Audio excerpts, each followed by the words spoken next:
Okay, now that we've got the chair cleaned up as best we can, the next step we're going to do is see about covering up this worn out welting. So what I do is I have this piece of, it's actually binding material. It's in the black. It actually is a fairly good match. Because it's not faded, it is pretty, you can see a little bit of color difference in that the black is a little richer on this piece of, it's actually bias binding. But I had several different ones to pick from, but it's very thin and it's the same type of material as the seat. So it was the best match out of what I had. And so what we're going to do is we're going to pin it down first. I'm going to start over here in the corner past the point where the fabric is fraying. And you want to pin underneath the welting. Don't try to pin through the welting because it's too hard to push it through.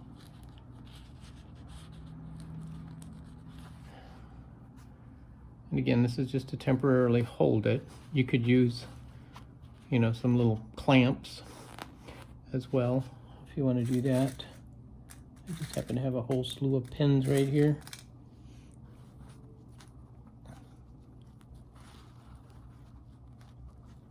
Again, this is just to temporarily hold it on.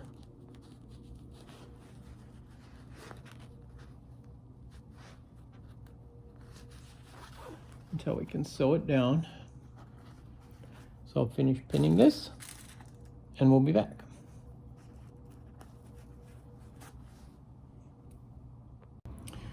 Okay, now I have some thread. This is just basic thread. It's actually a cotton thread in black.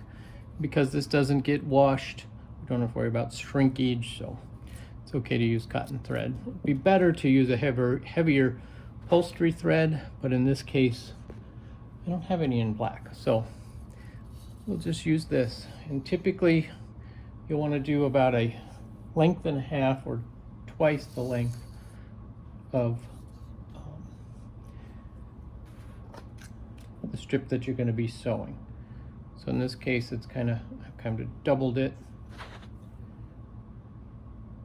And the other key is this. It's the curved needle. This allows us to sew underneath the welt all the way through. So I'm going to start out here in the corner. The other thing I didn't mention was that this bias strip is a 1/2 inch bias strip, which happens to work perfectly with this size of welting, which I believe is a 3/16. It's not a 1/4 inch. I believe it's a 3/16 welting. So a 1/2 inch. If your welting is larger, you'll need to get a wider bias strip to make sure that you can wrap it all the way around and sew both sides. Hopefully that makes sense.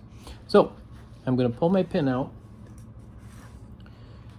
and I've started on the bottom, cut the bottom edge, pushed underneath the welting. It's always starting, that's the hardest part. And then catch the other side. I use my thumbnail to push it to make sure that I'm catching it. And I don't know if you noticed when I started, I actually folded the edge under.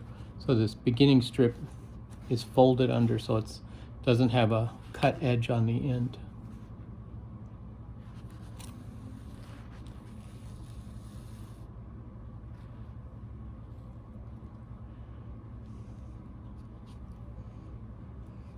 And now, rather than tying a knot in the end, I actually go back underneath, come out, same spot. Oops, got my pin over here.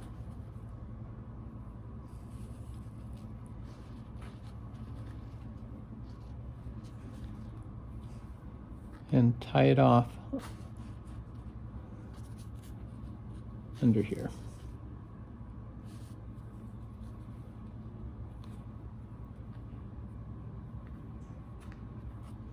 And what this does, it helps secure the knot just that much more because you have the fabric to hold it. And I just broke my thread there on the end. So now we're going to start again through that first hole underneath, out the other side, through the fabric. And yes, I poked myself many times doing this.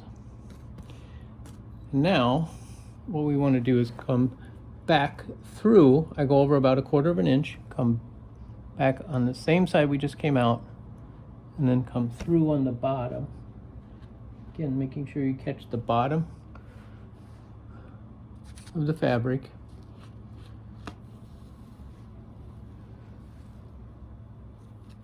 So you're doing what in upholstery we call a blind stitch, because it's, you know, back and forth. So then we catch the edge down here, come back through on the other side. I see I'm catching the fabric right there.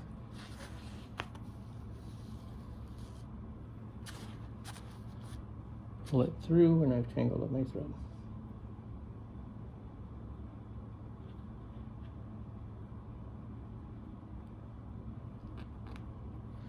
There we go. Which is one of the hazards when you have this much thread. So then we're going to go back through again. We'll go over about 1/4 inch, back through. Catching the bottom and pulling it through. And we'll just continue doing this.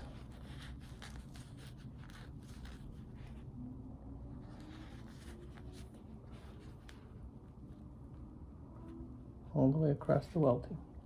And if you find resistance when you're trying to push the needle through, it means you're going through the middle of the welting and not underneath it where it's just fabric. So reposition the needle, try again. And I'm actually, this curved needle is actually just a little larger than what I should be using, but it's the only one I have anymore because I got rid of all of my other upholstery stuff and I just kept this side. So I will just keep sewing, and then we'll come back when this is done. And I'll show you how we finish off the end, okay? All right. Okay, now I'm come to the end, and I'll just continue sewing back and forth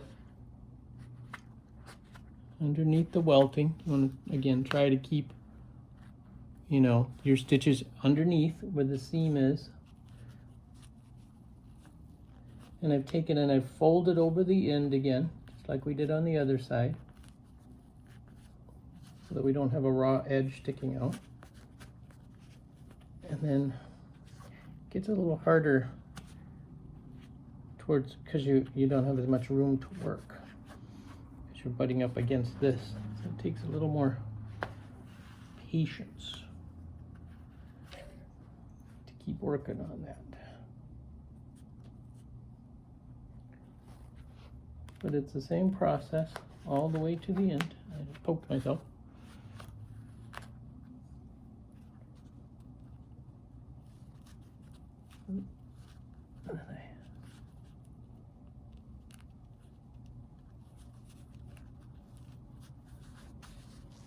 Push it through.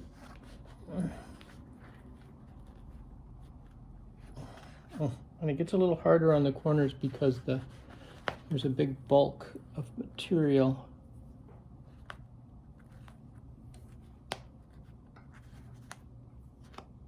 I've got a knot in my thread right there now too. So it gets a little harder. Part of the reason you want to start at the corners, number one, the seam is going to be not as noticeable because there's already creases and folds in the corner, so it really won't stand out as well, as, you know, won't be as noticeable, I should say. And then to tie off, I just go back and forth several times. So I'm building up the stitches. as we go along.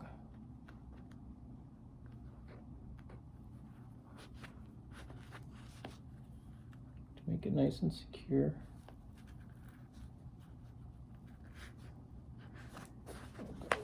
Through one more time. And then I just hook it through those stitches. Wrap it twice around the needle and pull it all the way through. Oh, and then it broke. So then it ties it off right where, right at the end there. I'll clip my extra strings here. There's another one underneath. And there we go.